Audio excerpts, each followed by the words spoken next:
बहू लाया हूँ माँ। ये कहानी शुरू होती है विकास के घर से। विकास सुलोचना का बड़ा बेटा था।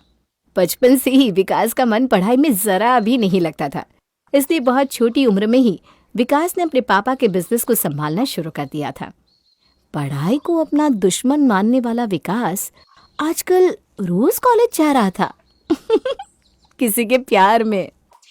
इस पढ़ाई से मुझे तो आज तक कुछ हासिल नहीं हुआ, सिवाय ज्योति के। भला हो तेरा राजवीर जो तूने मेरा इस कॉलेज में एडमिशन करवा दिया। अरे पर जैसे तेरे लक्षण हैं, मुझे तो लगता है तू फर्स्ट सेमेस्टर में फेल हो जाएगा और ज्योति पास होकर सेकंड सेमेस्टर में चली जाएगी और यहीं तेरे प्यार का पंचनामा खत्म हो जाएगा मेरे दोस्त।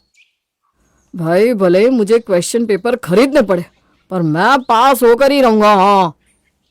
विकास ये बात राजवीर से कह रहा था कि तभी रोते हुए ज्योति क्लासरूम में आती है और इस मौके को जाया ना करते हुए विकास उसके पास पहुंच जाता है। अरे क्या हुआ ज्योति, तुम रो क्यों रही हो? लड़कियों का जीवन तो बिल्कुल नर के नर। घर में 100 काम रहते हैं, उसके बाद ये कॉलेज की पढ़ाई कैसे करूं मैं? और अगले ही एग्जाम की अनाउंसमेंट हो गई है, इतने जल्दी सब कुछ कैसे करूंगी मैं? देखो मैं तुम्हें प्रॉमिस करता हूँ ज्योति, मैं तुम्हें फेल नहीं होने दूंगा, चाहे कुछ भी हो जाए। और ज्योति के दिल को जीतने का रास्ता विकास को मिल ही जाता है और अपने जिगरी राजवीर के साथ विकास पहुंच जाता है कॉलेज के प्रोफेसर के घर। मुझे पता चला है सर कि आप अपने घर पर कोचिंग चला रहे हैं और उन स्टूडेंट को इम्पोर्टेंट क्वेश्चन भी दे रहे हो। पर ऐसा कैसे हो सकता है सर? हमारे कॉलेज में तो प्रोफेसर्स को कोचिंग पढ़ाना अलाउड ही नहीं है। आपके बच्चे आपसे ज़्यादा हमारे वफादार हैं क्योंकि वो इम्पोर्टेंट क्वेश्चंस हमारे पास आ चुके हैं। हम चाहे तो आपके खिलाफ सर से कंप्लेंट भी कर सकते हैं, नौकरी भी जाएगी, ऊपरी कमाई भी जाएगी। अगर आप नहीं चाहते कि ऐसा कुछ भी हो तो सेमेस्टर 1 के क्वेश्चन पेपर दे दीजिए बस। I will see you both. Naman अंदर आओ और मेरे कपबोर्ड में से सेमेस्टर 1 के क्वेश्चन पेपर लाकर मुंह पर मारो इन लड़कों के। प्रोफेसर से क्वेश्चन पेपर लेकर विकास सीधा ज्योति के पास जाता है और उसे क्वेश्चन पेपर देते हुए कहता है, ये हमारे एग्जाम के क्वेश्चन पेपर।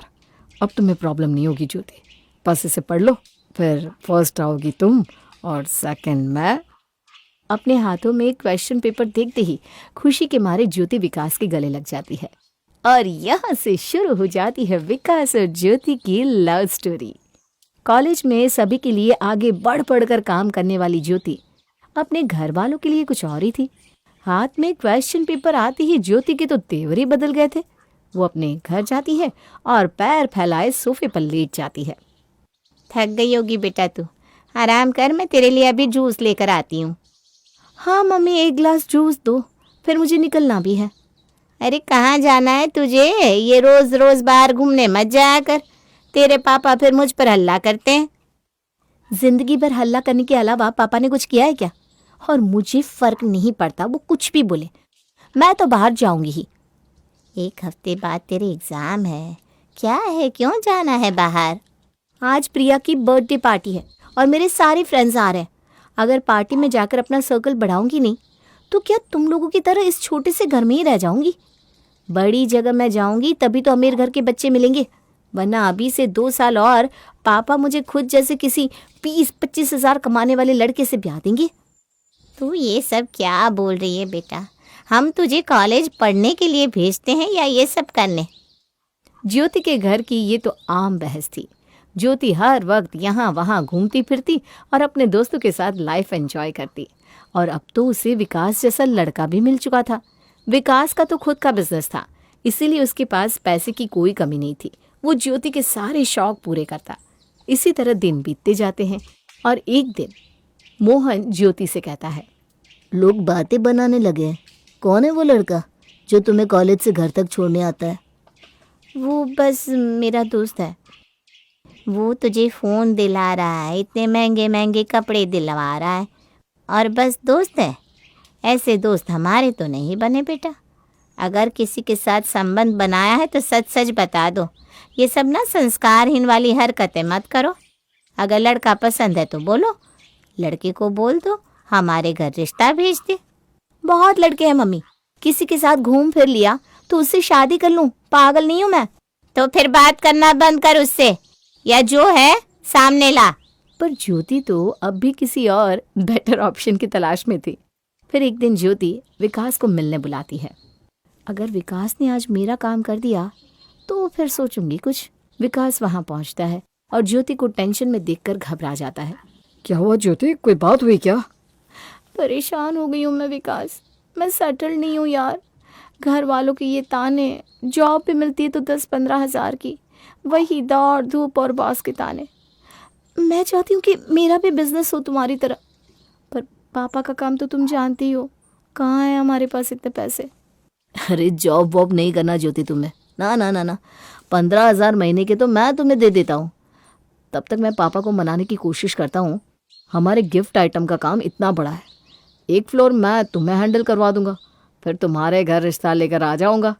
आप तो खुश? खुश, बहुत खुश। और इस तरह ज्योति को एक जमा जमाया बिजनेस मिल जाता है। वो समझ जाती है कि विकास से अच्छा लड़का उसे मिल ही नहीं सकता और वो शादी के लिए विकास को हाँ कर देती है। दोनों के परिवार वाले आपस में मिल लेते हैं और शादी की तारीख फाइनल हो जाती है। शादी के दिन स्टेज पर दोनों दुल्हा दुल्हन एक दूसरे के सामने खड़े थे। ज्योति विकास के गले में वरमाला डालते हुए फुसफुसाकर कहती है, वरमाला जैसे ही मैं डालने हाथ तुम्हारे गले तक लूं, तुम नीचे झुक जाना घुटनों पर। वो तो मैं वैसे भी झुकने वाला था डार्लिंग। और सभी के सामने विकास घुटनों पर बैठकर ज्योति से वरमाला पहनता है। विकास की खुशी का तो कोई ठिकाना ही नहीं था। आखिरकार उसे उसका प्यार जो मिल गया था। विकास और ज्योति के फेरे हो जाते हैं और फिर विकास उसकी मांग में सिंदूर भरने लगता है।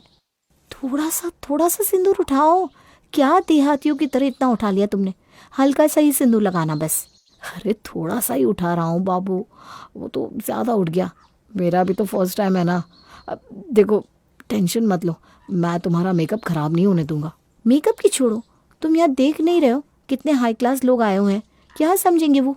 अरे मेरे ही गेस्ट है, वो क्या समझेंगे? और वो जो भी समझे तुम उसकी फिक्र मत करो, मैं हूं ना, मैं सब देख लूंगा। और मंडप से ही ज्योति विकास पर रौब झाड़ना शुरू कर देती है। इत्तेफाक से ये सारी बातें विकास की बहन अनीता सुन रही थी, पर अपने भाई की पसंद के आगे वो भी कुछ नहीं कहती और आधे घंटे में सारी रस्म पूरी हो जाती है। अब आप सब अपने अपने कमरे में आराम कर सकते हैं, क्योंकि विदाई का मुहूर्त तो सुबह का है। कहाँ फंस गई मैं? इसके परिवार में तो इतने सारे लोग हैं, इतने लोगों के बीच में तो मेरी पूरी जिंदगी किचन में चली जाएगी।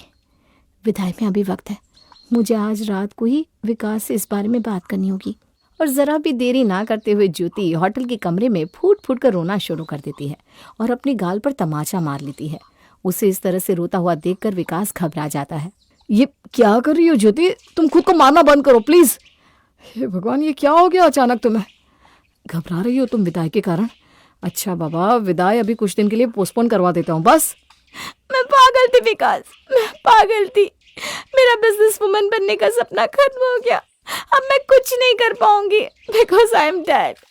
मुझे लगा था मैं शादी के बाद भी अपना बिजनेस संभाल पाऊंगी, पर इतने सारे लोग, इतनी बंदिशें, मैं कैसे करूंगी सब कुछ?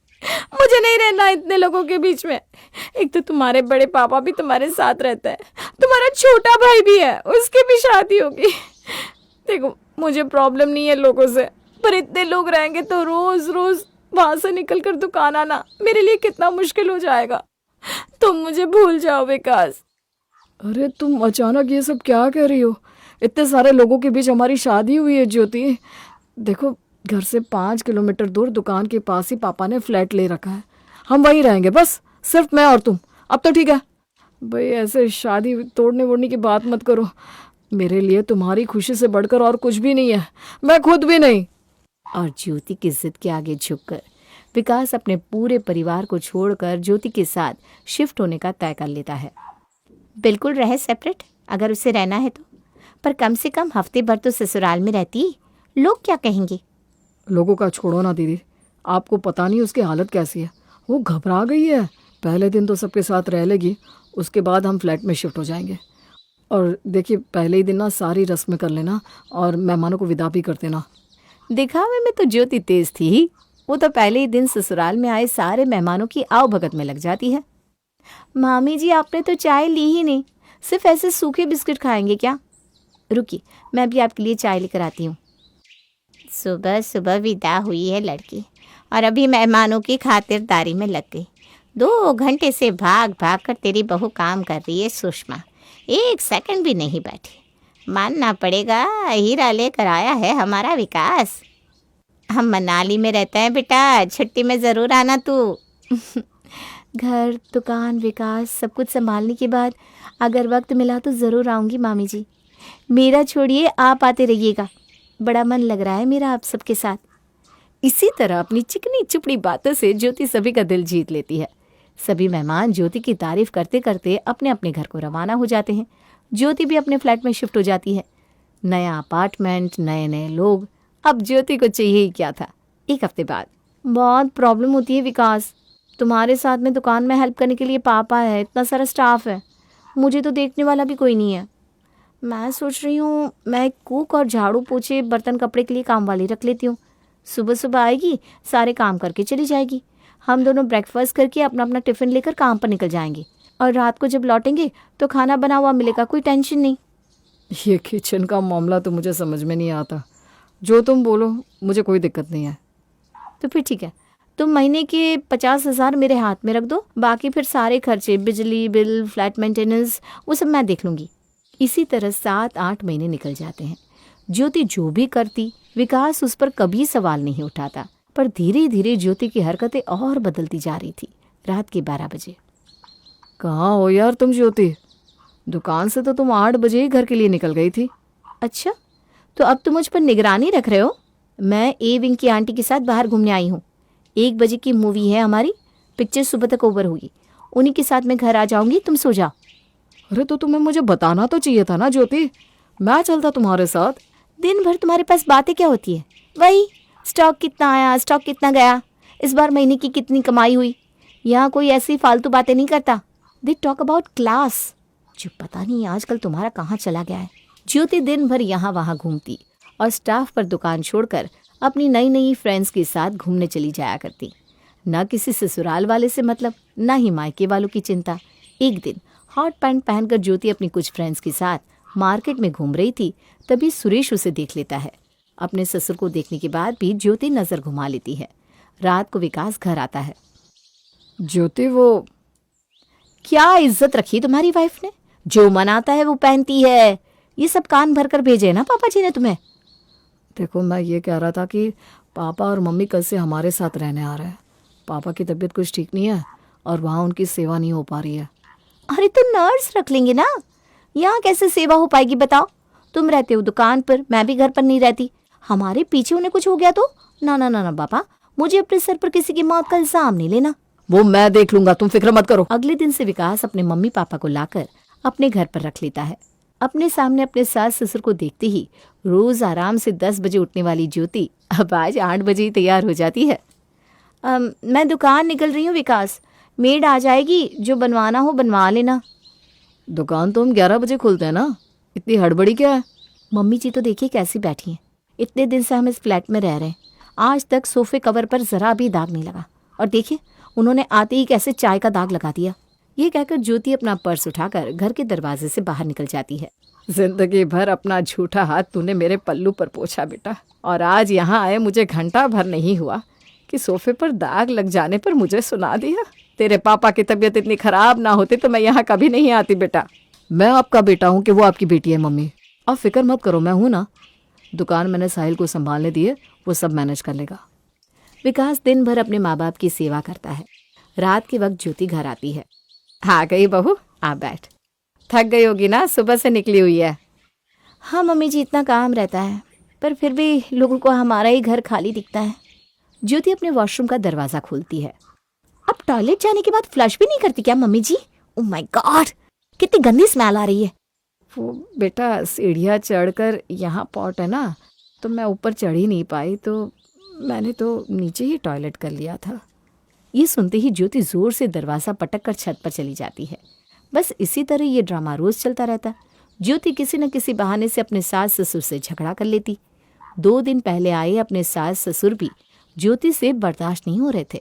अपने माता पिता की ऐसी हालत देखकर आज विकास बोल पड़ता है। बहुत हो गया तुम्हारा ड्रामा ज्योति, मम्मी कोई जवान नहीं है, अगर कुछ इधर उधर हो गया तो क्या आज हम उनके बुढ़ापे का सहारा नहीं बन सकते? ये सब ड्रामा है, ड्रामा। मैं जानती नहीं क्या? विकास गुस्से में अपने सास ससुर को फोन लगाता है। मैंने कभी सोचा नहीं था पापा जी कि मुझे आपको इस तरह कॉल करना पड़ेगा। मुझे नहीं लगता कि मेरा और ज्योति का रिश्ता चल पाएगा। उसके प्यार में मैंने सब कुछ छोड़ दिया। सब ने मुझे काफ़ी समझाने की कोशिश की थी, पर मैंने किसी की बात नहीं मानी। और आज इतने प्यार के बाद भी वो मेरे माँ बाप को नौकरों की तरह ट्रीट कर रही है। ऐसा मत बोलिए बेटा जी, बात सुलझ जाएगी। मैं बात करता हूँ ना ज्योति से। घर परिवार में छोटी मोटी बातें तो हो ही जाती है। दोनों तरफ के परिवार वाले ज्योति को समझाने की कोशिश करते हैं, पर ज्योति पर तो किसी की बात का कोई फर्क नहीं पड़ता। वो तो उठती, तैयार होती और काम पर चली जाती। फिर एक सुबह विकास सीधा डिवोर्स के पेपर लाकर ज्योति के सामने रख देता है। जिस ज्योति को बड़ा गुरूर था खुद पर, उसकी तो हवाइयाँ उड़ जाती है। दरवाजे से मनीषा और मोहन भी अंदर आते हैं। इसे तलाक देने के बाद हम तुझे अपने घर नहीं रखने वाले। बहुत इज्जत लुटा चुकी है तू हमारी। खुद जाना, किसी दुकान में काम करना और पैसे कमाना। फिर देखती हूँ तुम्हारी कौन सी सहेली तुम्हें कितना मदद करने आती है। मुझे माफ कर दो विकास, मुझसे गलती हो गई। मम्मी, बच्चों का तो नेचर होता है गलती करना। माँ बाप तो भगवान स्वरूप होते हैं। आप लोग मुझे माफ कर दीजिए पापा जी, प्लीज मुझे माफ कर दीजिए। और विकास का ये प्लान काम कर ही जाता है। अपने सामने से ऐशो आराम, सुख, चैन को जाता देखकर ज्योति के होश ठिकाने आ जाते हैं और वो लाइन पर आ जाती है। 3 गरीब बहुएं। वो कहते हैं ना, जीवन में इंसान की कोई ना कोई ख्वाहिश तो जरूर होती है। विमला देवी की भी एक ख्वाहिश थी कि अपने तीनों बेटों के लिए ऐसी लड़कियां ढूंढ कर लाऊं जो मेरे घर को दहेज से भर दे।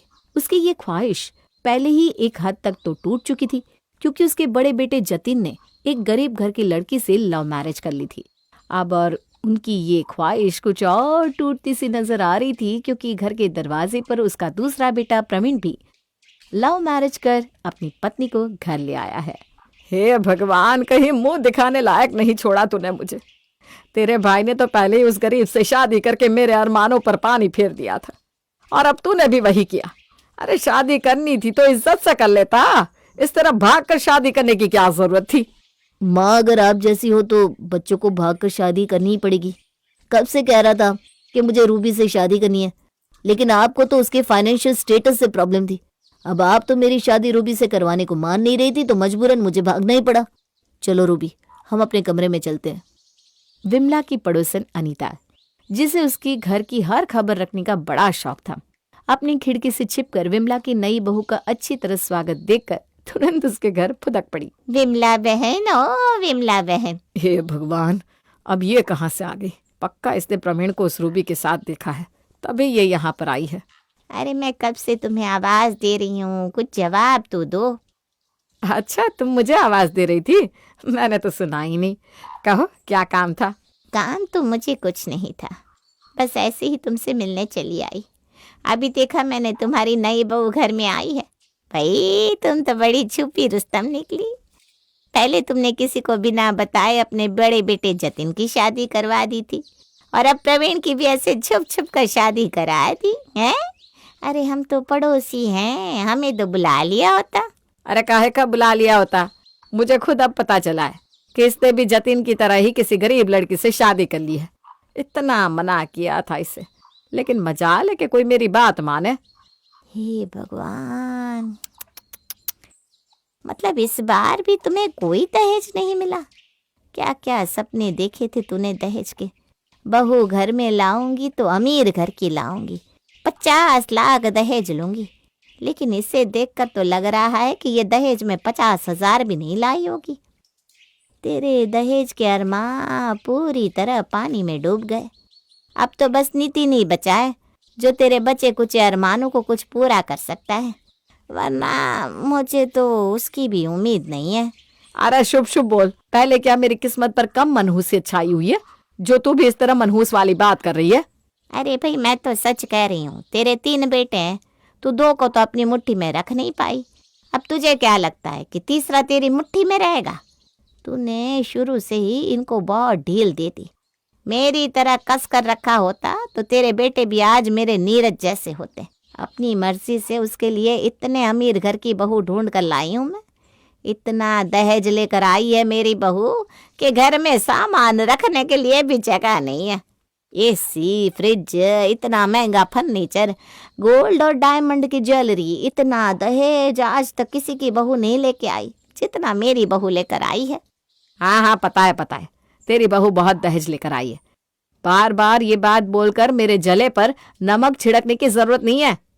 इन दोनों ने भले ही अपनी जितनी मर्जी मनमानी की हो, लेकिन नितिन की शादी तो मैं अपनी मर्जी से अमीर लड़की से ही करूंगी। कम से कम वो घर में दहेज लेकर आएगी तो बाहर मेरी कुछ तो इज्जत बनेगी।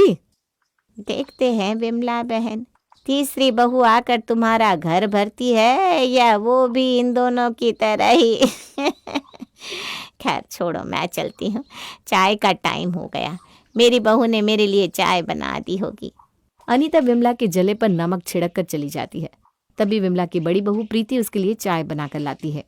माँ जी, आपकी चाय। अरे कोई चाय वाय नहीं पीनी मुझे। तेरी शक्ल देखते ही मेरा तो दिमाग खराब हो जाता है। ऊपर से वो दूसरी भी घर में ऐसी ही फटीचर घर की आ गई। पता नहीं तुम दोनों के साथ इस घर में कैसे रहूंगी मैं। माँ जी, आप हमेशा मुझ पर गुस्सा क्यों करती हैं? मुझसे जितना बन पड़ता है मैं आपकी सेवा करती हूँ। आपके कहने से पहले घर का हर काम कर लेती हूँ। फिर भी आप क्यों हमेशा मुझसे इस तरह उखड़ी उखड़ी रहती हैं? जानना चाहती है तू क्यों अच्छी नहीं लगती मुझे? क्योंकि तू मेरी पसंद की बहू नहीं है। मुझे अपने बेटे के लिए कहाँ अमीर घर की बहू लानी थी और कहाँ वो तुझ जैसी गरीब फटीचर माँ बाप की बेटी को मेरी बहू बनाकर ले आया। दहेज देना तो दूर, तेरे माँ बाप ने तो शगुन के 2 जोड़ी ढंग के कपड़े भी नहीं दिए हमारे लिए। ले जा अपनी चाय को यहाँ से और मेरे सामने मत आइयो। पड़ोसन ने विमला के जले पर जो नमक छिड़का था उससे विमला का पारा तो एकदम 7वें आसमान पर पहुंच चुका था। वो तो वैसे ही अपनी बहू से इतनी उखड़ी हुई रहा करती थी, और अब दूसरी बहू भी जब उसके घर में गरीब आई तो उसके गुस्से का तो कोई ठिकाना ही नहीं रहा। अगले दिन, दीदी आज मेरी पहली रसोई है। माँ जी तो मुझसे ठीक से बात भी नहीं कर रही हैं। आप ही बता दीजिए ना माँ जी को खाने में क्या पसंद है। मैं उनके लिए उनकी पसंद का खाना बनाऊंगी तो शायद वो मुझसे खुश हो जाएं। मैं तुम्हारी भावनाओं को समझ सकती हूँ रूबी, लेकिन तुम माँ जी के लिए भले ही कुछ भी कर लो, वो तुमसे कभी खुश नहीं होंगी। आप ऐसा क्यों कह रही हैं दीदी? मैं पूरी कोशिश करूंगी उनकी अच्छी बहू बनने की। बात अच्छी या बुरी बहू की नहीं है रूबी, बात यहाँ पर पैसों की है। अगर तुम बहुत अमीर घर से होती तो माँ जी तुम्हें खुशी खुशी अपना लेती। मेरी शादी को 3 साल हो चुके हैं, लेकिन आज तक माँ जी ने कभी खुशी से मेरे हाथ का खाना भी नहीं खाया। 2 प्यार के शब्द तो दूर, बस हर वक्त मुझे उनके मुंह से दहेज और मेरे गरीब माँ बाप के लिए ताने ही सुनने को मिलते हैं। लेकिन फिर भी हम कोशिश करनी तो नहीं छोड़ सकते, भले ही कुछ भी हो। आखिर है तो वो हमारी सासू माँ। वैसे माँ जी को ना खाने में आलू के पराठे और बूंदी का रायता बहुत पसंद है। ठीक है दीदी, फिर मैं मम्मी जी के लिए नाश्ते में वही बना देती हूँ। रूबी बड़े ही प्यार से विमला के लिए आलू के पराठे और बूंदी का रायता बनाती है। वो हॉल में बैठी विमला के पास जाती है। माँ जी, मैंने आपके लिए आलू के पराठे और बूंदी का रायता बनाया है। दीदी ने बताया कि आपको खाने में ये बहुत पसंद है। गर्मा गर्म पराठे हैं मम्मी जी, खा लीजिए ना। तेरी जेठानी ने तुझे ये तो बता दिया कि मुझे खाने में क्या पसंद है, लेकिन ये नहीं बताया कि मुझे तेरे हाथ से कुछ नहीं खाना। जैसे मुझे उसके हाथ का खाना पसंद नहीं, वैसे ही मुझे तेरे हाथ का खाना भी नहीं खाना। अब तो जब मैं अपने नितिन को ब्याह कर अपनी छोटी बहू को घर में लाऊंगी तब उसी के हाथ का खाना खाऊंगी। अगर ऐसी बात है तो माँ तुम्हारी ये विश आज ही पूरी होगी। मैं तुम्हारी छोटी बहू को ले आया। अभी विमला कल वाले हादसे से उभरी भी नहीं थी कि आज उसका छोटा बेटा नितिन, जिससे उसे कुछ उम्मीदें थी, वो भी अपनी गर्लफ्रेंड पूजा से शादी करके उसे अपने घर ले आया। कह दे मुझे कि यह झूठ है। नहीं, ये नहीं हो सकता, नहीं हो सकता। इतना बोलते बोलते ही विमला बेहोश हो जाती है। प्रीति उसके चेहरे पर पानी छिड़क कर उसे उठाती है। अरे तुम्हें क्या हो गया माँ? तुम बेहोश कैसे हो गई? तुम्हारी तबीयत ठीक नहीं है, मैं डॉक्टर को बुला देता हूँ। अब तो मुझे ठीक करने डॉक्टर नहीं, सीधे ही यमराज आएंगे। तुम तीनों ने तो मेरे सारे अरमानों पर पानी फेर दिया। कल वो प्रवीण इस गरीब को मेरी बहू बनाकर ले आया। तुमसे थोड़ी बहुत उम्मीद थी तो तुम भी अपनी मर्जी से शादी कर लाया। आखिर तुम अपनी माँ की खुशी चाहते हो या चाहते हो कि इन सदमों से मैं परलोक सिधार जाऊं? अरे माँ, तुम कैसी बात करती हो? भला हम ऐसा क्यों चाहेंगे? और बात रही शादी की, तो हम तीनों भाई अच्छी तरह जानते थे कि तुम हमारी लव मैरिज के लिए कभी भी नहीं मानोगी। इसीलिए हम तीनों ने तुम्हें बिना बताए शादी की। अब जो भी हो, यही तीनों तुम्हारी बहू हैं, और जब तुम्हारे बेटे शादी करके खुश है तो तुम्हें आखिर अपनी बहुओं से क्या दिक्कत है? दिक्कत है, बहुत ज्यादा दिक्कत है। लेकिन एक मिनट, ये लड़की अमीर है या गरीब? तूने लव मैरिज की कोई बात नहीं, लेकिन ये अमीर तो है ना, अपने साथ दहेज तो लेकर आई है ना? नहीं नहीं मम्मी जी, मेरे मम्मी पापा के पास इतने पैसे नहीं है कि वो मुझे दहेज दे सके। उन्होंने तो हमारी शादी भी मंदिर में करवाई है। लो, हो गया कल्याण। तीनों की तीनों चली जाओ मेरी नजरों के सामने से। सोचा था नितिन को ब्याह कर जब बहू घर में लाऊंगी तो वो दहेज लेकर आएगी, मेरी सेवा करेगी, लेकिन नहीं, तू भी इन दोनों के जैसी ही लड़की ढूंढ कर ले आया। पहले ही मोहल्ले में मेरी इतनी बदनामी हो चुकी है, जो आखिरी उम्मीद बची थी वो भी टूट गई। छोड़ो ना माँ, जब तुम्हारे तीनों बेटे खुश हैं तो तुम भी खुश हो जाओ ना। तुम तीनों तो गधे हो। तुम तीनों को मैंने इतना पढ़ाया लिखाया, तुम पर इतना पैसा लगाया, इतनी अच्छी नौकरी के लिए कहाँ कहाँ कोचिंग नहीं दिलवाई, उसके बाद भी तुम ऐसे गरीब फटीचरों को अपनी पत्नी बनाकर घर में ले आए। भले ही तुम तीनों को ये कितनी भी पसंद हो, लेकिन मैं इन्हें कभी अपनी बहू नहीं मानूंगी। अरे अनीता की बहू को देखा है, कितना दहेज लेकर आई है। वो जब भी घर में आती है मेरे पर हंसती है। मैंने कितने सपने देखे थे, मेरी बहुएं इतना दहेज लेकर आएगी, मेरे घर को इतना भर देगी कि सभी पड़ोसी और रिश्तेदार देखते रह जाएंगे। लेकिन तुम तीनों तो ऐसी बहुएं लेकर आए हो कि पूरी रिश्तेदारी और पड़ोस में मेरा मजाक बनकर रह गया है। विमला देवी ये सब बोलकर गुस्से में वहां से चली जाती है। माँ जी तो बहुत ज़्यादा गुस्सा हो गई नितिन जी, अब हम माँ जी को कैसे मनाएंगे? वो तो मैं नहीं जानता पूजा, लेकिन आप तीनों को कुछ न कुछ करके माँ को मनाना ही होगा। दीदी एक काम करते हैं, माँ जी के लिए नई साड़ी लेकर आते हैं। वो नई साड़ी देखेंगी तो खुश हो जाएंगी। हम तीनों अपने पैसे मिलाकर माँ जी के लिए अच्छी सी महंगी वाली बनारसी साड़ी खरीद कर लाते हैं। पूजा के कहने पर तीनों बहुएं विमला के लिए एक महंगी नई साड़ी खरीद कर लाती हैं। माँ जी, मना किया था ना मैंने, तुम तीनों मेरे सामने मत आना। तो क्या करने आई हो यहाँ पर? माँ जी, आप हमारी माँ समान हैं। आप हमसे गुस्सा होती हैं तो हमें अच्छा नहीं लगता। हम तीनों आपके लिए ये नई साड़ी खरीद कर लाए हैं। आपको बनारसी साड़ी बहुत पसंद है ना, और लाल रंग तो आपका फेवरेट है। देखिए ये साड़ी कैसी है। तो क्या मैं तुम्हें कोई बेवकूफ नजर आती हूँ कि मेरे लिए एक साड़ी खरीद कर लाओगे और मैं तुम्हारी बातों से बहल जाऊंगी? ये सारी तरकीबें ना छोटे बच्चों पर काम आती है। माँ जी तो अब आप ही बताइए, हम आपको मनाने के लिए क्या करें? हम आपको मनाने के लिए जो भी कोशिश करते हैं, आप हमेशा हमसे और ज़्यादा नाराज़ हो जाती हैं। आप हमारी सासू माँ हैं, इसलिए आपकी नाराज़गी हम बर्दाश्त नहीं कर सकते। ऐसा कोई तो रास्ता होगा ना जिससे आप अपनी ये नाराज़गी छोड़कर हमें अपना लें। अच्छा, अगर तुम्हें यह जानना ही है तो बता देती हूँ मैं। अगर तुम तीनों चाहती हो कि मैं तुम्हें अपनी बहू के रूप में अपना लूं, तो तुम तीनों अपने अपने घर से 10-10 लाख दहेज लेकर आओ, ताकि मैं भी दुनिया को ये बता सकूं कि मेरी बहुएं मेरे लिए दहेज लेकर आई है। जितने मेरे बेटे कामयाब है, उस हिसाब से तो मेरे हर बेटे को 50-50 लाख रुपए दहेज मिलना चाहिए था, लेकिन उन्होंने तुम जैसी गरीबों से शादी की। 50 लाख दहेज देने की तो तुम्हारे माँ बाप की हैसियत होगी नहीं, लेकिन कम से कम अपनी बेटियों को 10 लाख रुपए दहेज तो दे ही सकते हैं। माँ जी, मेरे मम्मी पापा एक छोटे से घर में रहते हैं। अगर उनके पास इतने पैसे होते तो वो अपने पुराने घर को ठीक करके नया घर ही बनवा लेते। हाँ माँ जी, हम तीनों का ही परिवार बहुत गरीब है, ये आप अच्छी तरह जानती हैं। उसके बाद भी आप हमें इतनी बड़ी रकम दहेज में लाने को कह रही हैं। क्या दहेज लाने से बहुत ज़्यादा अनमोल हो जाती है, या वो अपने सास ससुर की ज़्यादा सेवा करने लगती हैं? हम तीनों आपकी हर खुशी का ध्यान रखते हैं ताकि आपके चेहरे पर मुस्कान आ सके। हमारी भावनाओं को तो समझिए। तुम्हारी भावनाएं अच्छी तरह जानती हूँ।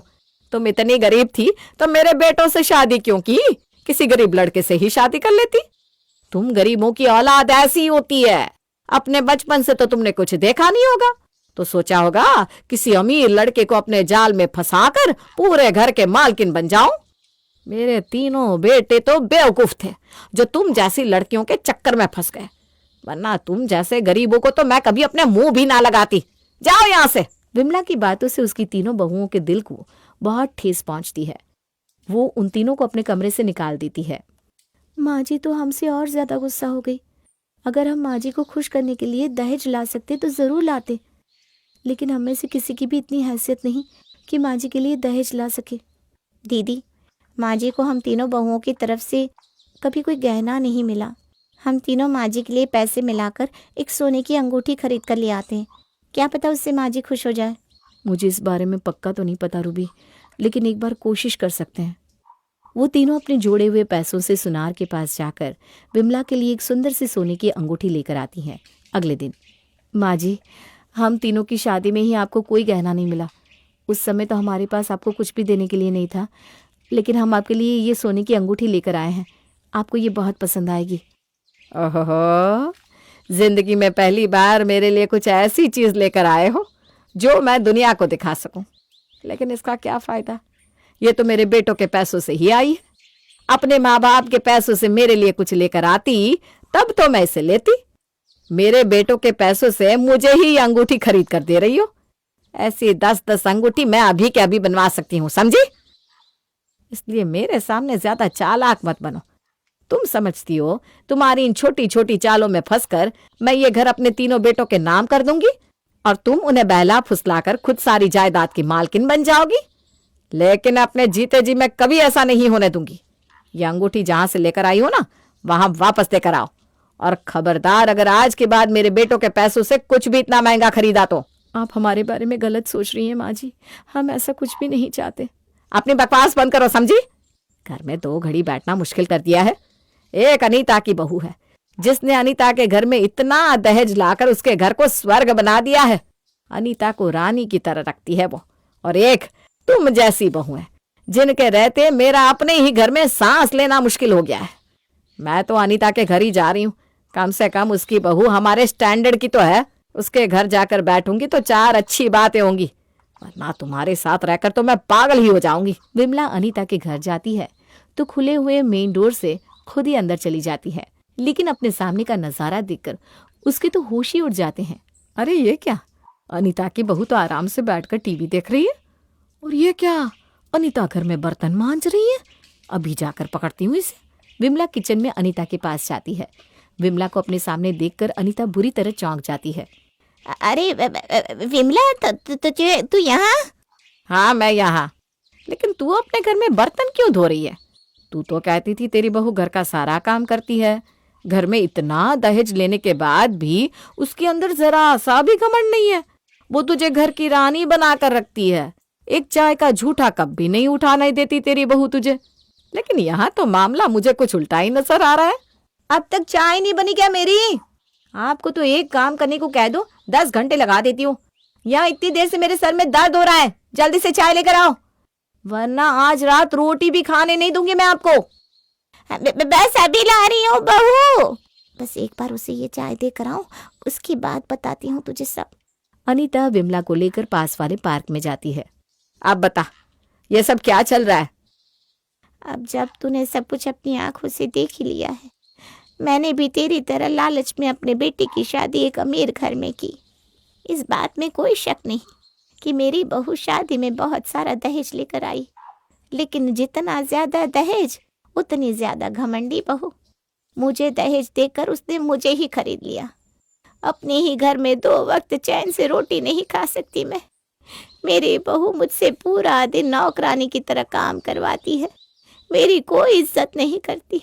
मैं तो बस तेरे जले पर नमक छिड़कने के लिए हमेशा अपनी बहू की इतनी तारीफ करती थी कि वो दहेज लेकर आई, फिर भी मेरी इतनी इज्जत करती है। लेकिन सच तो कुछ और ही था। भले ही तेरी तीनों बहू गरीब घर से है, तेरे लिए कोई दहेज लेकर नहीं आई, लेकिन कम से कम सच्चे दिल से तेरी इज्जत तो करती है। ऐसे दहेज का क्या फायदा जब बहू सास को ही घर की नौकरानी बना दे। अब मैं चलती हूँ, मुझे रात का खाना बनाना है, वरना मुझे चैन से रात को रोटी भी नहीं खाने देगी वो। अपनी दहेज वाली बहू की सच्चाई बताकर अनीता तो वहां से चली जाती है, लेकिन उसकी बातों से विमला की आंखें खुल जाती है। वो अपने घर जाती है।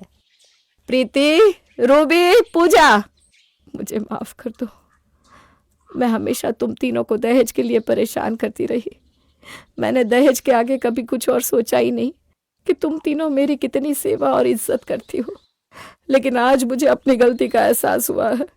मैंने आज तक तुम तीनों को कभी अपनी बहू नहीं माना, लेकिन आज मैं सच्चे दिल से तुम तीनों को अपनी बहू मानती हूँ। इधर आओ। विमला अपनी तीनों बहुओं को गले से लगा लेती है और दहेज वाली बहू की ऐसी सच्चाई देखकर उसकी आंखों पर बंधी दहेज की पट्टी हमेशा के लिए खुल जाती है। एक भाई बहन होना चाहिए।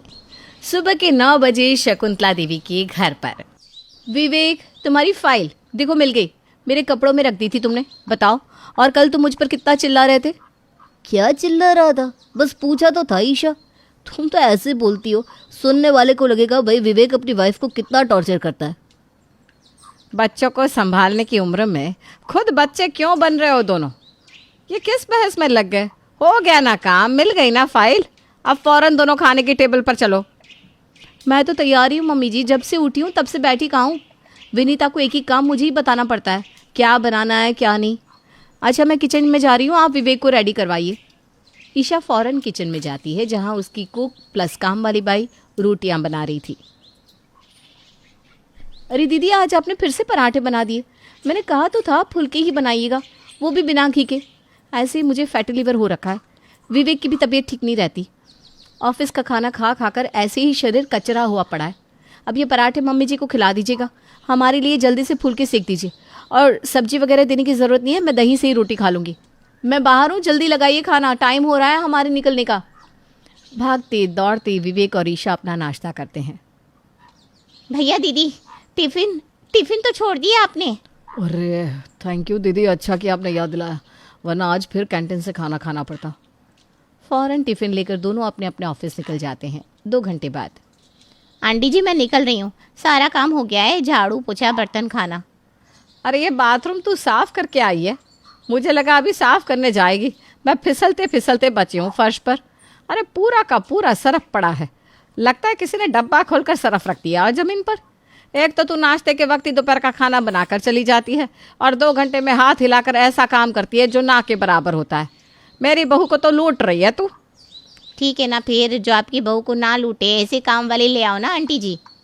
आने दे ऑफिस से बहू को, कल तो तेरा नामो निशानी मिटा दूंगी मैं। और अगली सुबह यही होता है। विनीता के आते ही शकुंतला उस पर चढ़ जाती है। नहीं नहीं दीदी, आप कोई और देख लीजिए, इतनी बेइज्जती सहकर मुझसे काम नहीं होगा। अब दूसरी काम वाली ढूंढ लो आप। मैं भी देखती है 15,000 में कौन झाड़ू पोछा बर्तन कपड़ा खाना करके देती है। ये रेट सुनते ही ना सब पीठ दिखाकर निकल लेगी। अरे रुक जाओ ना विनीता, रुक जाओ प्लीज़। ये कहती हुई ईशा पीछे से विनीता के हाथ में 1000 रुपये पकड़ा देती है।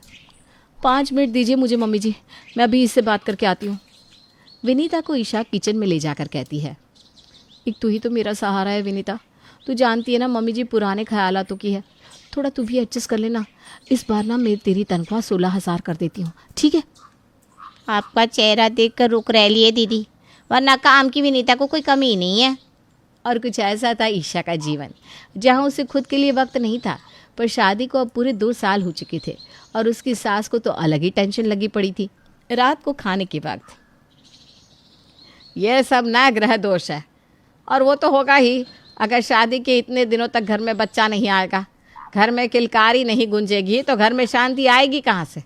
आखिरी बार इस घर में विवेक हुआ था, जिस बात को आज 28 साल हो गया।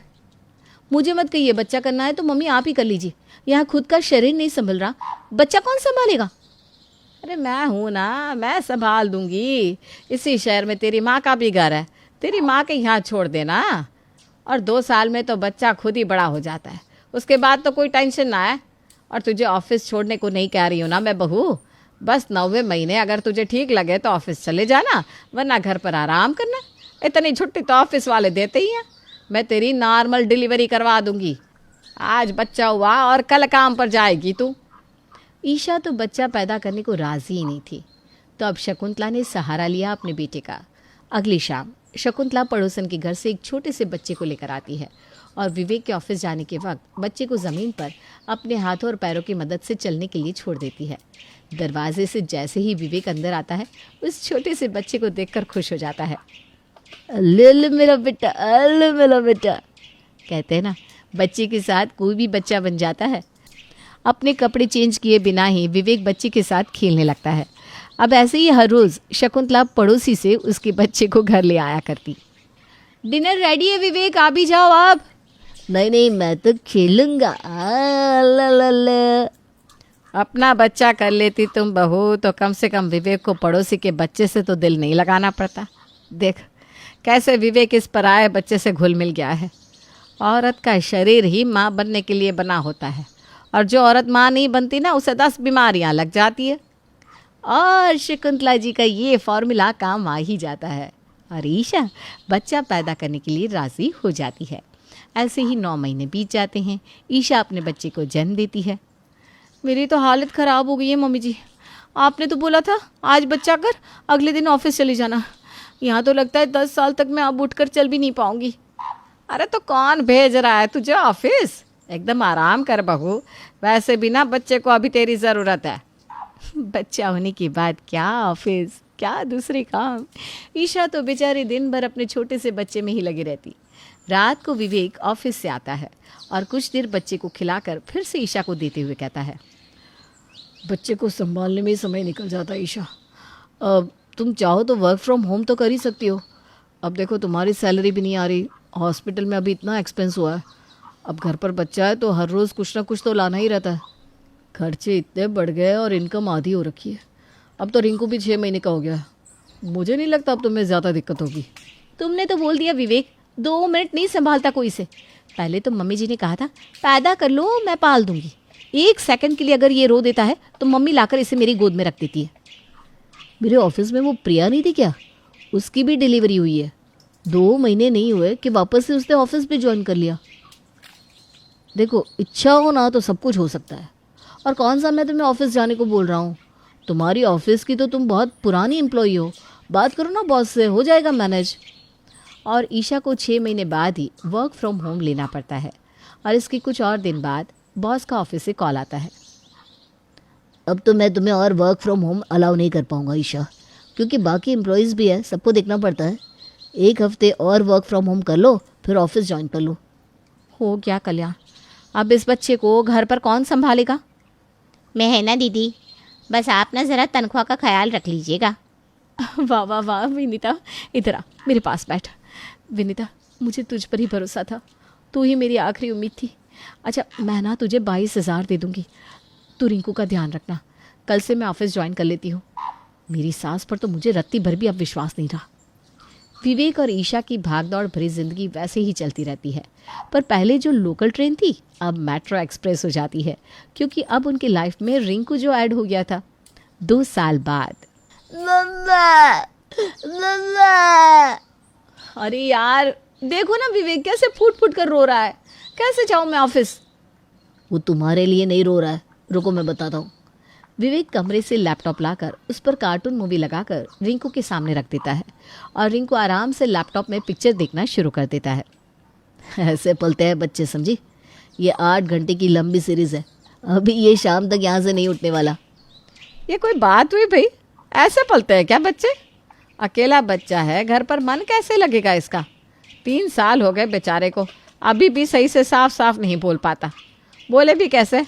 बात करने के लिए है ही कौन इसके पास? इसके माँ बाप तो अपना बस्ता उठाकर अपने काम पर चले जाते हैं। विनीता रसोई देखती रहती है, और बुढ़ापे में मैं कितना ही बात कर लूँ इससे। इससे तो साथ खेलने वाला भाई या बहन चाहिए।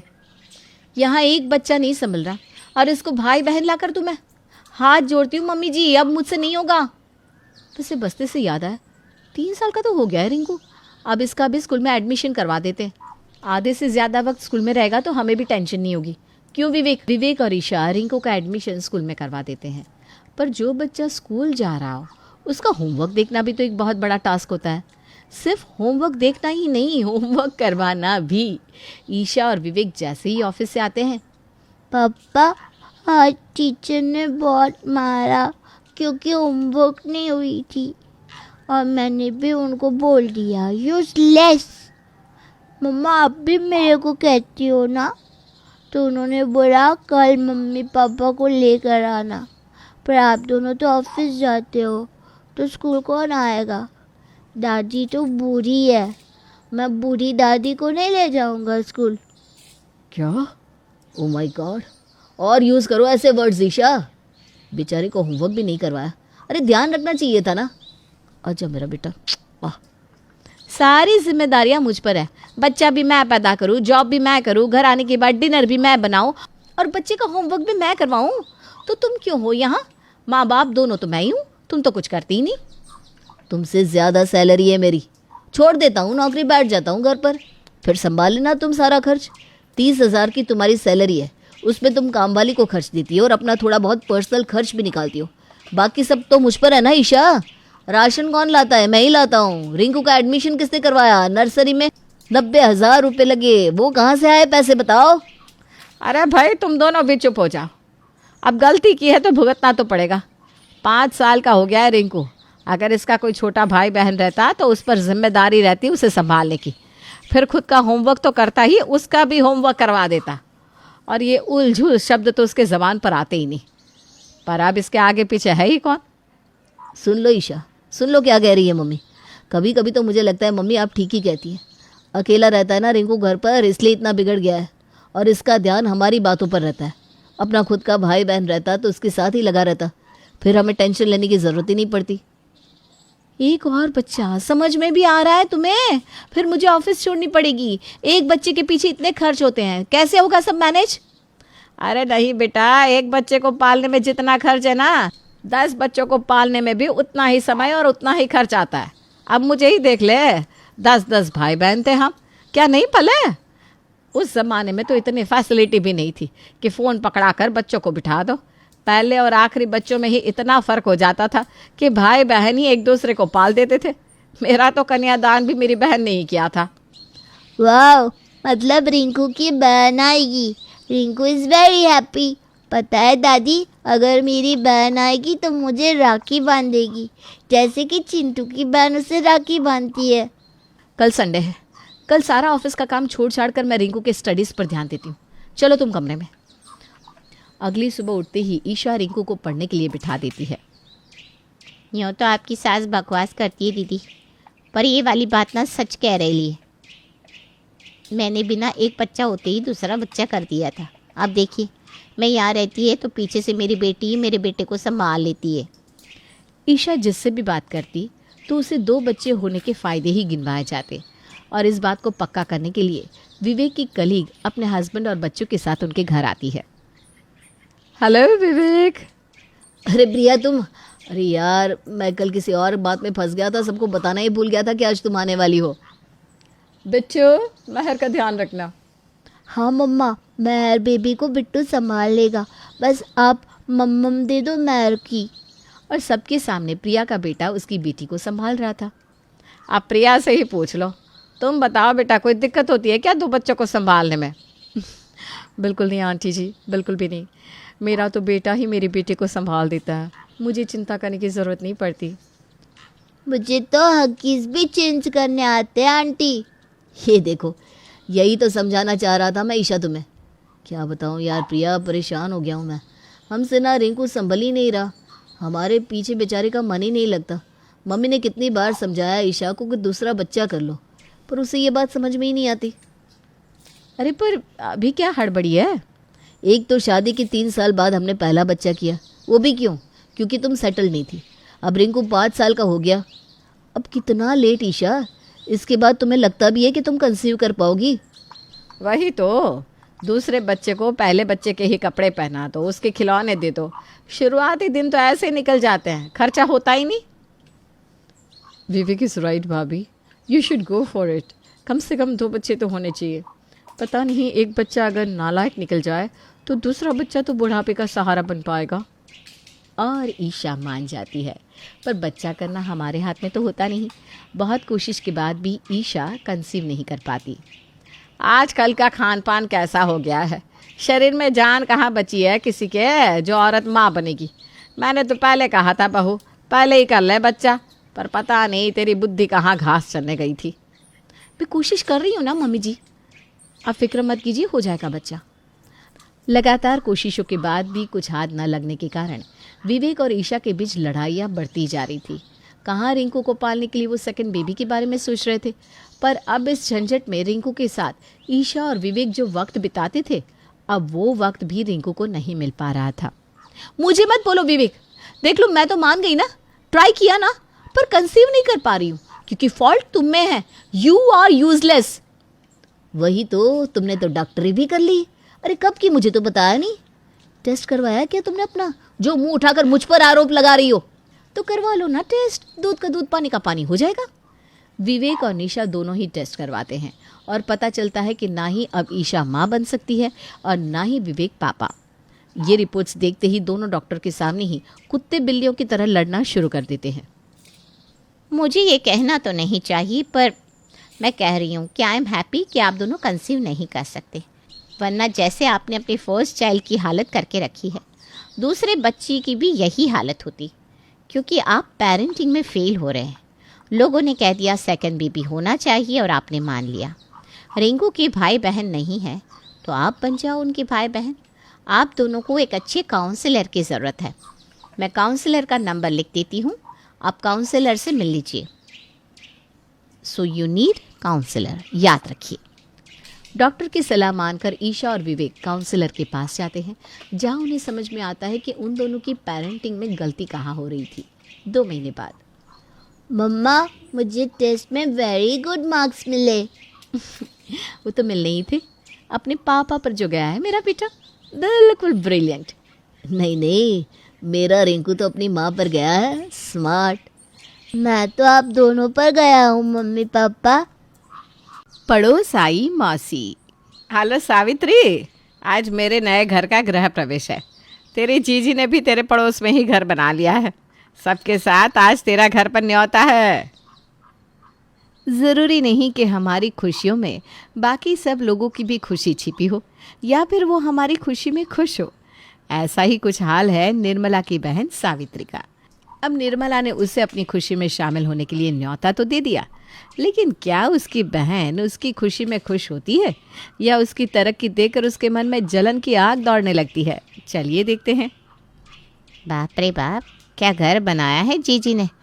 मैं तो इतने साल पैसे जोड़कर भी इतना अच्छा घर नहीं बना पाई, और इन्होंने इतने सालों में अपना ये दूसरा घर भी बना लिया। अरे मन ही मन क्या सोचने लग गई सावित्री? घर अच्छा नहीं लगा क्या? अरे नहीं नहीं, अच्छा है जीजी, घर तो बहुत अच्छा है। हाँ, घर का पूरा नक्शा ना मेरी बहू ने बनाया था। मेरी बहू हर काम में आगे है, बहुत समझदार, एकदम गुणवती है। मैं अभी हमारे लिए चाय नाश्ता मंगवाती हूँ। चाय नाश्ता आ गया है मम्मी जी। नमस्ते मौसी जी। अरे नमस्ते बेटा। वाह वाह बेटा, मेरे कहने से पहले ही हमारे लिए चाय नाश्ता भी ले आई। मैंने कहा था ना, एकदम गुणवती बहू है मेरी। इतनी जल्दी सारे काम कर लेती है कि मुझे तो चाय का एक झूठा कप भी रसोई में नहीं रखने देती। फिर तो बहुत अच्छा है जीजी, इसी तरह आपकी बहू आपकी सेवा करती रहे। वैसे बहू तो मेरी भी कुछ कम नहीं है, बहुत सेवा करती है मेरी। मेरे कहने से पहले ही मेरे लिए सब कुछ करके रख देती है। जैसे ही रेणुका वहाँ से जाती है, पकोड़े तो रेणुका बहू ने ठीक ही बनाए हैं, लेकिन कभी ना मेरी बहू के हाथ के पकोड़े खा के देखना, अपनी उंगलियां चाटती रह जाओगी। और देखो तो इसमें कितना तेल है। आपको तो पहले ही बीपी की दिक्कत रहती है ना, आपकी बहू को आपकी सेहत का ध्यान रख के खाना बनाना चाहिए। अरे नहीं नहीं, ऐसी बात नहीं है। ये तो कभी कभी मेरा मन कर जाता है तो मैं बनवा लेती हूँ, वरना मेरी बहू तो मेरा बहुत ध्यान रखती है। अभी बहू नई नहीं है ना जीजी, इसलिए आप समझ नहीं रही। थोड़ा समय बीत जाने दो, तभी बहू का असली रंग सामने आएगा कि आपकी सेहत को ख़राब करने के लिए जानबूझकर आपको ऐसी ऐसी चीज़ें खिलाती है। अरे ऐसा नहीं है सावित्री। जाने दो जीजी। चलो अब मैं चलती हूँ, मेरी बहू ने दोपहर का खाना बना लिया होगा। जब तक मैं घर पर जाकर खाना नहीं खाऊंगी तब तक वो अन्न का एक निवाला भी अपने मुंह में नहीं रखेगी। अरे लेकिन रेणुका हमारे लिए खाना बना रही है ना। नहीं नहीं जीजी, मैंने तो पकोड़े खा लिए, वही बहुत है। अब खाना तो मैं अपनी बहू के हाथ का ही खाऊंगी। वो मेरे खाने में ना तेल मसाले का बहुत ध्यान रखती है। जानबूझकर ये सारी बातें बोलकर सावित्री वहाँ से चली जाती है, लेकिन निर्मला पर कहीं ना कहीं उसकी कही बातों का असर होना शुरू हो जाता है। कहीं सावित्री ठीक तो नहीं कह रही थी। मम्मी जी, खाना तैयार हो गया है, आइए खाना खा लीजिए। निर्मला खाना खाने जाती है। अरे मौसी जी कहाँ चली गई? अरे उससे कुछ काम था तो वो जल्दी घर चली गई। लेकिन ये तूने कैसा खाना बनाया है? देख तो, सब्जी में कितना तेल तैर रहा है और मीठे में इतना घी डालकर हलवा बनाया है। मीठे में कुछ और भी तो बना सकती थी जिसमें घी का इस्तेमाल कम होता। लेकिन मम्मी जी आप ही ने तो कहा था कि मौसी जी को हलवा पसंद है, इसलिए मैंने मीठे में हलवा बना दिया, वरना मैं तो आप दोनों के लिए हेल्दी ओट्स की खीर बनाने वाली थी। अच्छा, इतना ही हेल्दी बनाना चाहती थी तो फिर सब्जी में इतना तेल क्यों डाला है? मम्मी जी सब्ज़ी तो मैंने ज़ीरो ऑयल में बनाई है, लेकिन मौसी जी को खाने में ये अजीब ना लगे इसलिए ऊपर से एक छोटी चम्मच ऑलिव ऑयल का तड़का लगा दिया, इसलिए आपको तेल ऐसे ऊपर तैरता हुआ दिख रहा है। बाकी खाने में तो सिर्फ 1 चम्मच तेल ही है। रहने दे, मेरा मन ही नहीं है ये खाना खाने का। मेरे लिए शाम को खिचड़ी ही बना दियो। लेकिन मम्मी जी निर्मला खाना खाए बिना ही वहाँ से उठकर अपने कमरे में चली जाती है। कुछ दिन बाद, अरे सावित्री, बड़े दिन बाद आना हुआ। मैं कितने दिन से तुझे याद कर रही थी। अब क्या करूँ जीजी, बहू घर पर मेरी इतनी सेवा करती है कि घर से बाहर निकलकर कहीं जाने का मन ही नहीं करता। अच्छा अच्छा, वैसे तेरी साड़ी ना बहुत अच्छी लग रही है, कहाँ से ली? मैं भी खरीदूंगी। इसके लिए तो मुझे अपनी बहू से ही पूछना पड़ेगा जीजी। असल में तो मेरी बहू जब से मेरे घर आई है ना, वही मेरे लिए सारे कपड़े लेकर आती है। ना करते हुए भी महीने में मेरे लिए 4-5 साड़ी तो ले ही आती है। इतना मना करती हूँ लेकिन मानती ही नहीं। कहती है मम्मी जी मुझे आपके लिए नई नई चीज़ें लेने में बहुत खुशी होती है। शादी से पहले मैं अपनी माँ के लिए कपड़े खरीदती थी और शादी के बाद आपके लिए। आप भी तो मेरे लिए मेरी माँ हो। बिल्कुल मुझे कभी ऐसा महसूस ही नहीं होता कि मैं उसकी सास हूँ। हमेशा मुझे अपनी माँ की तरह प्यार करती है। अरे ये तो बहुत अच्छी बात है, बहू तो ऐसी ही होनी चाहिए। मेरी रेणुका भी ना ऐसी ही है, बिल्कुल अपनी माँ की तरह मेरा ध्यान रखती है। अच्छा जीजी, वैसे रेणुका भी आपके लिए ऐसे ही साड़ियाँ लेकर आती है क्या? मुझे भी तो दिखाइए आपकी बहू आपके लिए कैसी साड़ियाँ लेकर आती हैं। आती तो है लेकिन इतनी ज़्यादा नहीं। जब कोई त्यौहार होता है तो लेकर आती है। पिछली बार होली पर लेकर आई थी। इतने महीने पहले? फिर तो वो औपचारिकता हो गई ना जीजी, बस फॉर्मेलिटी के लिए आपके लिए कुछ लेकर आई। खैर मैं घर चलती हूँ, बहू से सर की मालिश करवाऊँगी। 2 दिन पहले करवाई थी। आपकी बहू भी आपकी मालिश करती है क्या? हाँ हाँ करती है ना, जब कभी सर में दर्द होता है तो इतनी अच्छी मालिश करती है। देख अभी बुलाती हूँ। रेणुका बेटा, रेणुका। आई मम्मी जी। जी मम्मी जी। अरे मौसी जी आप, नमस्ते। अभी आप दोनों के लिए कुछ खाने को बना कर लाती हूँ। नहीं बेटा, अभी कुछ खाने का मन नहीं है। जीजी के सर में दर्द है, तू उनके सर की मालिश कर दे। क्या आपके सर में दर्द है और आप मुझे अभी बता रही हैं मम्मी जी? मैं अभी आपके लिए मालिश वाला तेल लेकर आती हूँ। अरे ये तो सच में जीजी की मालिश करने के लिए तेल लेने जा रही है। ऐसे तो मैं कैसे जीजी को इसके खिलाफ भड़का पाऊँगी। देखा सावित्री, कितना ध्यान रखती है मेरी बहू मेरा। एक बार मेरे सर में दर्द के बारे में सुनते ही मालिश के लिए तेल लेने चली गई। रेणुका मालिश का तेल लेकर बाहर आती है, तभी उसके फ़ोन पर उसकी फ्रेंड की कॉल आती है। हेलो हेलो रेणुका, प्लीज़ जल्दी से सिटी हॉस्पिटल आ जा। मेरे पैर में बहुत चोट लगी है, एक गाड़ी से एक्सीडेंट हो गया है मेरा। मम्मी पापा भी अभी यहाँ नहीं है। ओ माय गॉड, तू टेंशन मत ले, मैं बस अभी आती हूँ। क्या हुआ बहू? माँ जी वो मेरी फ्रेंड है ना निधि, उसका एक्सीडेंट हो गया है, पैर में चोट लग गई है उसके। अंकल आंटी भी यहाँ नहीं है तो मुझे जाना पड़ेगा। आप प्लीज़ अभी सर दर्द की ये दवाई खा लीजिए, मैं वापस आके आपकी मालिश कर दूँगी। ठीक है बेटा, ध्यान से जाना। हाँ देखा जीजी अपनी बहू को, अभी तक आराम से अंदर बैठी हुई थी, लेकिन जैसे ही आपने मालिश करने को बोला तो काम से बचने के लिए अपनी सहेली को ऐसे फ़ोन करने को बोल दिया। अब आराम से बाहर जाकर ऐश करेगी। ऐसा नहीं है सावित्री, उसने बताया तो था कि उसकी सहेली का एक्सीडेंट हुआ है। आप ना बहुत भोली हो जीजी। उसकी सहेली का एक्सीडेंट होगा तो वो अपने घर वालों को, रिश्तेदारों को बुलाएगी, आपकी बहू को क्यों बुलाएगी? अरे लेकिन उसके मम्मी पापा। जाने दो जीजी, आप नहीं समझोगी। मैं तो जा रही हूँ अपने घर। आपकी बहू ने तो आपकी मालिश नहीं करी, मैं तो घर जाके अपनी बहू से मालिश करवाऊँ। निर्मला के मन में उसकी बहू के प्रति फिर से चिंगारी जलाकर सावित्री वहाँ से चली जाती है। शाम को जब रेणुका घर आती है, अब कैसी तबीयत है तेरी सहेली की बेटा? ठीक तो है ना वो? अरे मम्मी जी आपको क्या बताऊँ, कोई एक्सीडेंट नहीं हुआ था उसका। आज उसका बर्थडे था और मैंने घर के काम की वजह से पार्टी में जाने के लिए मना कर दिया था, इसलिए उसने मुझसे झूठ बोला। ये लड़की भी ना। खैर मैं आपके लिए खाना बना देती हूँ, बहुत देर हो गई मुझे आने में मम्मी जी। कोई ज़रूरत नहीं है, मैंने खुद ही खिचड़ी बनाकर खा ली है। निर्मला देवी गुस्से में उठकर वहाँ से अपने कमरे में चली जाती है। सही कह रही थी सावित्री, इसने खुद ही जानबूझकर अपनी सहेली को बोलकर फ़ोन करवाया। शुरू शुरू में तो बहुत अच्छी बनती थी, लेकिन अब इसके असली रंग धीरे धीरे सामने आ रहे हैं। इसकी वजह से रात का खाना भी मुझे खुद बना के खाना पड़ा, और आखिर एक बार भी इसने मेरे सर दर्द के बारे में नहीं पूछा। मेरी वजह से मम्मी जी को खाना बनाना पड़ा। अरे मम्मी जी के तो सर में भी दर्द था, जाकर उनकी मालिश कर देती हूँ। रेणुका तेल लेकर निर्मला की मालिश करने जाती है तो देखती है कि निर्मला तो सो चुकी है। मम्मी जी तो सो गई, लगता है दवाई से उन्हें आराम हो गया होगा। मैं भी जाकर सो जाती हूँ, बहुत नींद आ रही है। कुछ दिन बाद सावित्री फिर से निर्मला के घर आती है। अरे तू थैले में अपने साथ क्या लेकर आई है? जी, आज मेरी बहू ने घर पर पनीर लबाबदार और मलाई कोफ्ते बनाए थे। मुझे ध्यान में आया कि ये तो आपको भी बहुत पसंद है, तो मैंने अपनी बहू से कहकर आपके लिए भी बनवा लिया।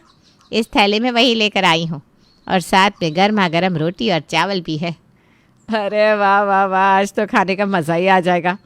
वरना मेरी बहू तो पता नहीं अब नए ज़माने का कौन सा अजीब अजीब सा खाना बनाती रहती है। अरे छोड़ो ना अपनी बहू की बातें, और मेरी बहू के हाथ का खाना खाओ। दोनों खाना खाती हैं। वाह वाह, सावित्री क्या खाना बनाया तेरी बहू ने, बिल्कुल ढाबे जैसा खाना। कोई कह ही नहीं सकता ये खाना ढाबे का नहीं है। कहेगा भी क्यों, जब ये खाना है ही ढाबे का। अरे तू क्या सोचने लगी, खाना बहुत स्वाद है सच्ची। काश मुझे भी तेरी बहू जैसी बहू मिलती, तुम मेरे खाने की तो मौज ही हो जाती।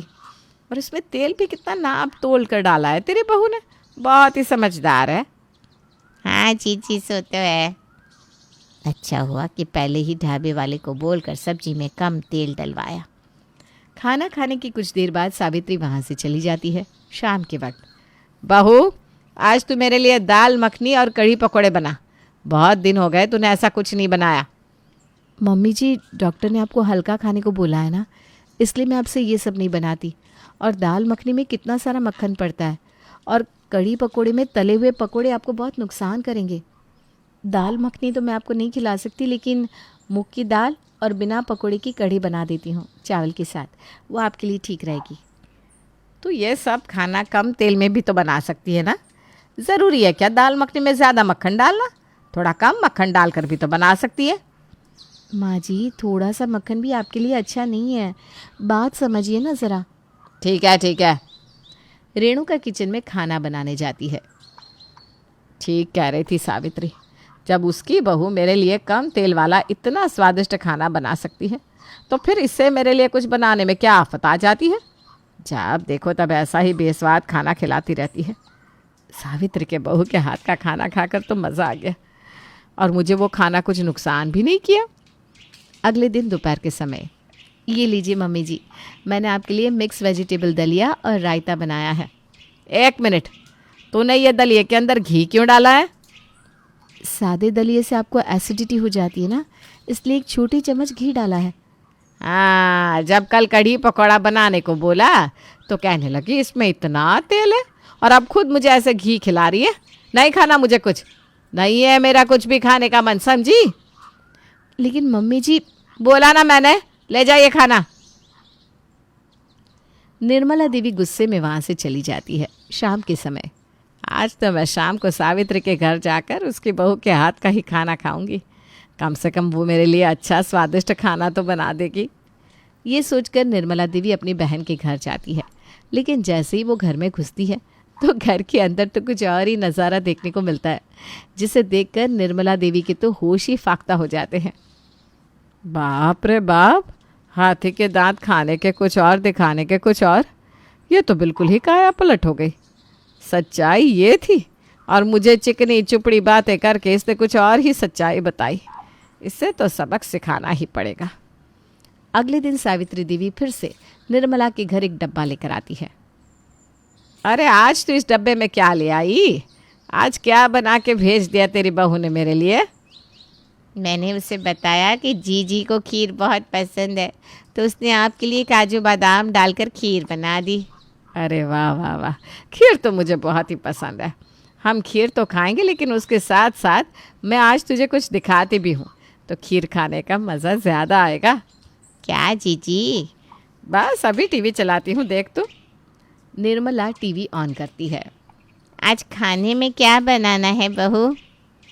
अभी थोड़ी देर पहले बताया था ना कि आज खाने में मुझे दम आलू, अचारी भिंडी, पुलाव, रोटी और बूंदी का रायता खाना है। हर रोज़ एक ही बात आपको बार बार बतानी पड़ती है, और मुझे ना बहुत ज़ोर से भूख लगी है, इसलिए खाना जल्दी बनाना। हर रोज़ की तरह अपनी उस कछुए वाली स्पीड से खाना मत बनाना। हाँ, बस अभी बना रही हूँ बहू। खाना बनाया नहीं अभी तक? बन गया बहू, बस बन गया। ये ले तेरे दम आलू और अचारी भिंडी। हाँ बस बस, खाकर देखती हूँ। पहले इस कटोरी में रायता डालो। छी छी छी छी, क्या किया ये? सारी टेबल और फर्श पर रायता ही रायता गिरा दिया। एक काम करने को बोलो तो वो भी ठीक से नहीं होता आपसे। वो बहू गलती से गिर गया। चुप, एकदम चुप। और यहाँ बूथ की तरह जमकर क्यों खड़ी हो गई आप? साफ करो इसे अच्छे से, और साफ करके दोबारा रायता बनाकर ले आओ मेरे लिए। ठीक है बहू, बस अभी करती हूँ साफ। हाथों में मेहंदी लगी है क्या जो धीरे धीरे साफ कर रही हो? जल्दी साफ करो और दोबारा रायता बनाकर ले आओ मेरे लिए। खाने का पूरा टेस्ट ही खराब कर दिया। ओ हेलो, कहाँ बैठ रही हो? पता है ना अभी मैं खाना खा रही हूँ। मेरे खाना खाते समय आपकी टेबल पर बैठने की हिम्मत कैसे हुई? मुझे भूख लगी है बहू। चाहे भूख लगी हो या कुछ भी हो, जब तक मैं खाना नहीं खा लेती तब तक यहाँ पर नहीं बैठोगी आप। चलो जाओ यहाँ से, शांति से खाना खाने दो मुझे। सामने टीवी में ही अपनी ही वीडियो रिकॉर्डिंग देखकर सावित्री के तो होश ही उड़ जाते हैं। उसे ये समझ में नहीं आता कि अब वो जाए तो जाए कहाँ, कहाँ जाकर अपना मुंह छिपाए। सावित्री, कैसी लगी फिल्म? जीजी बोलना। जीजी ये जज क्या कर रही है? जीजी वो बस बस, मुझे पता है। मुझे सफाई देने के लिए तेरे पास कुछ भी नहीं है। बहुत झूठ बोलिया तूने इतने दिन तक। अपनी इस बहू की तारीफों के पुल बांध बांध के तूने मुझे मेरी इतनी गुणवती बहू के खिलाफ भड़काया। शर्म आनी चाहिए तुझे। क्या कह रही थी तू? कि मेरी बहू तो मेरे बिना खाने का एक निवाला भी नहीं खाती। हर महीने मना करने के बाद भी मेरे लिए 5-6 साड़ी खरीद कर ले आती है। मेरी इतनी सेवा करती है। तेरी बहू तेरी कितनी सेवा और कितनी खातिरदारी करती है वो तो मैंने अपनी आंखों से देख लिया, और तेरी असलियत भी मेरे सामने आ गई। तेरी वजह से मेरे अपनी ही बहू से रिश्ते खराब हो गए। मेरी बहू तो सोना है सोना, लेकिन तेरी वजह से मैंने उसे भला बुरा कहा। अरे मैं तो बहुत किस्मत वाली हूँ जो मुझे रेणुका जैसी बहू मिली, और इसी बात से जलकर तूने मेरे साथ ऐसा किया। मेरी खुशी बर्दाश्त नहीं हुई तुझसे। तू तो बचपन से ही ऐसी है। मुझे लगा बड़ी होकर सुधर गई होगी, लेकिन तू तो अभी भी बिल्कुल वैसी ही है। इससे पहले कि मैं तुझे गुस्से में कुछ और भला बुरा कह दूँ, चली जा यहाँ से। ये सब देखने और सुनने के बाद तो सावित्री के मुंह से एक शब्द भी नहीं निकलता। अपनी इस हरकत से अपनी बहन के सामने हमेशा के लिए उसकी नज़रें नीची हो जाती है, और वो अपनी नज़रें झुकाए चुपचाप वहाँ से उठकर 9-2-11 हो जाती है, और फिर कभी निर्मला देवी की गली से गुजरने की हिम्मत भी नहीं करती।